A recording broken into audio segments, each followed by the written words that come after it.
हम सभी हिंदू धीरे धीरे इतने कमजोर क्यों होते जा रहे हैं? इसका एक ही कारण है कि हम लोग वेद और पुराणों का ज्ञान नहीं लेते हैं। अगर कोई हमसे पूछता है कि तुम्हारे हिंदू धर्म में कितने पुराण हैं और उसमें क्या लिखा है, तो हमारे कुछ हिंदू भाई इसका जवाब नहीं दे पाते हैं।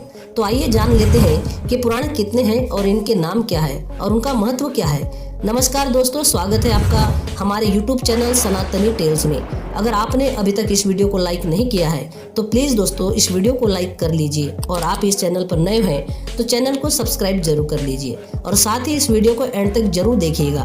दोस्तों, पुराण का अर्थ है रचना, और इस सनातन धर्म में पुराण का बहुत महत्व है तथा यह प्राचीन ग्रंथों में से एक ग्रंथ है।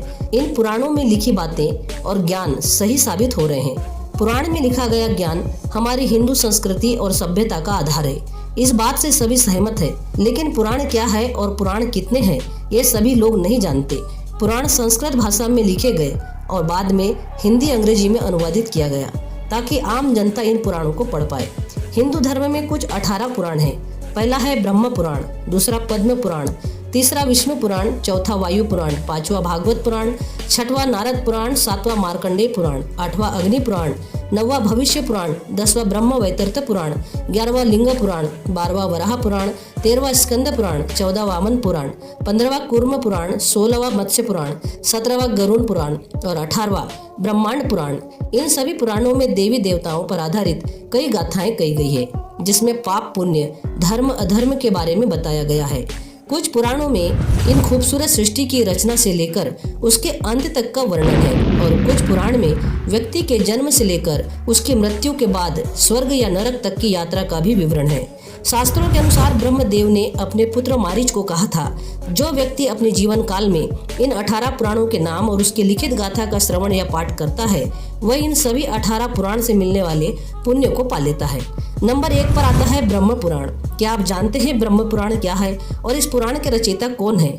अगर आप नहीं जानते तो हम आपको बता दें कि ब्रह्म पुराण के रचयिता महर्षि वेदव्यास जी है तथा इस पुराण को महापुराण भी कहते हैं। वेदव्यास जी ने इस पुराण को संस्कृत भाषा में लिखा। वेदव्यास जी ने ब्रह्म पुराण में 10,000 श्लोकों में कई महत्वपूर्ण बातें और कथाओं के बारे में बताया है, जैसे सृष्टि का जन्म कैसे हुआ, धरती पर जल की उत्पत्ति कैसे हुई, ब्रह्मा जी और देव दानवों का जन्म कैसे हुआ, सूर्य और चंद्र के वंशज कौन थे, माँ पार्वती और शिवजी के विवाह आदि के बारे में बताया गया है। साथ ही इस पुराण में कलयुग का विवरण भी किया गया है। ब्रह्मदेव को आदि देव भी कहते हैं, इसलिए इस पुराण को आदि पुराण के नाम से भी जाना जाता है। नंबर 2 पर है पद्म पुराण। पद्म पुराण क्या है और इनके रचयिता कौन है? इसका अर्थ है कमल का फूल। इस पुराण में 55,000 श्लोक है। इस पुराण में बताया गया है कि ब्रह्मा देव श्री नारायण भगवान विष्णु के नाभि कमल से उत्पन्न हुए थे और उन्होंने सृष्टि की रचना की। इस पुराण के 5 खंडों में सृष्टि खंड, भूमि खंड, स्वर्ग खंड, पाताल खंड और उत्तर खंड में भगवान विष्णु की महिमा, श्री कृष्ण और श्री राम की लीलाओं, पवित्र तीर्थों की महानता के बारे में सुंदर विवरण दिया गया है। नंबर 3 पर है विष्णु पुराण। क्या आप जानते हैं कि विष्णु पुराण क्या है और इसके रचयिता कौन है? विष्णु पुराण एक पवित्र पुराण है जिसमें 23,000 श्लोकों के द्वारा भगवान विष्णु जी की महिमा का अद्भुत वर्णन किया गया है। विष्णु पुराण के रचयिता पाराशर ऋषि है। उन्होंने इस पुराण को संस्कृत भाषा में लिखा है। इस पुराण में देवी देवताओं की उत्पत्ति, भक्त प्रहलाद की कथा, समुद्र मंथन, राज ऋषियों और देव ऋषियों के चरित्र के बारे में बताया गया है, और साथ ही इसमें कृष्ण और राम कथा का भी उल्लेख है। इसके अलावा इस पुराण में ब्रह्मांड की उत्पत्ति, ग्रह नक्षत्र, पृथ्वी, ज्योतिष, आश्रम व्यवस्था, वर्ण व्यवस्था, गृहस्थ धर्म, वेद की शाखाओं, श्राद्ध विधि, विष्णु जी और माता पार्वती की महिमा आदि का भी वर्णन है। नंबर 4 पर है वायु पुराण।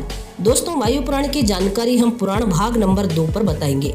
आज के लिए बस इतना ही। मिलते हैं नेक्स्ट वीडियो में आगे सभी पुराणों के टॉपिक के साथ। दोस्तों, वीडियो कैसी लगी कमेंट सेक्शन में जरूर बताना, और वीडियो अच्छी लगी हो तो वीडियो को लाइक और चैनल को सब्सक्राइब जरूर करना।